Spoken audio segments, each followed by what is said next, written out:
उबलते पानी में आधी चम्मच नमक, आधी चम्मच ऑयल डाल देंगे और साथ ही 1 कप डाल देंगे मैक्रोनी। इसको मिक्स कर लेंगे, तेज़ आंच पर इसको 10 मिनट के लिए उबाल लेंगे। मैक्रोनी अच्छे से बॉयल हो चुकी है, इसको छलनी में डालकर छान लेंगे। इसके ऊपर ठंडा पानी डाल देंगे। पैन में डाल देंगे आधा कप ऑयल, इसमें डाल देंगे प्याज। हल्का सा फ्राई करने के बाद इसमें चिकन का कीमा डाल देंगे और इसको प्याज के साथ हल्का सा फ्राई कर लेंगे। जैसे ही इसका कलर चेंज होगा, इसमें हम डाल देंगे आधी चम्मच लहसुन का पेस्ट। इसको मिक्स कर लेंगे। साथ ही वीडियो पर प्यारा सा कमेंट लाजमी कर दिया करें। हल्का सा मिक्स करने के बाद इसमें थोड़ा सा डाल देंगे पानी, कुटी हुई लाल मिर्च डाल देंगे, ज़ीरा पाउडर, पिसी हुई काली मिर्च, साथ ही इसमें डाल देंगे धनिया पाउडर, चिकन पाउडर, नमक डालकर इसको अच्छे से मिक्स कर लेंगे। पानी इसलिए डाला है ताकि इसमें मसाले पक जाएं। जैसे ही पानी ड्राई होगा, अब इसमें आधा कप पानी और डाल देंगे ताकि चिकन का जो कीमा है वो अच्छे से गल जाए। 5 मिनट के लिए इसको दम वाली आंच पर रखेंगे। कीमा अच्छे से गल चुका है, इसको हल्का सा भून लेंगे। इसके बाद इसमें सब्जियां डाल देंगे, बंद गोभी, शिमला मिर्च और बारीक कटी हुई गाजर।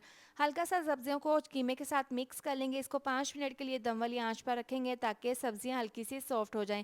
अब इसमें सिरका डाल देंगे, साथ ही डाल देंगे soya sauce, red chilli sauce को मिक्स कर लेंगे। ज़बरदस्त सा हमारा ये मिक्सचर मैक्रोनी का तैयार है। इसमें बॉईल की हुई मैक्रोनी डाल देंगे और इसको अच्छे से मिक्स कर लेंगे। इस पॉइंट पर अगर आपको वीडियो ज़रा सी भी पसंद आ रही है तो वीडियो को लाइक और शेयर लाजमी कर दिया करें। हल्का सा मिक्स करने के बाद 2 मिनट के लिए इसको कवर कर देंगे। बहुत ही मज़ेदार सी 5 मिनट में कीमा मैक्रोनी तैयार है।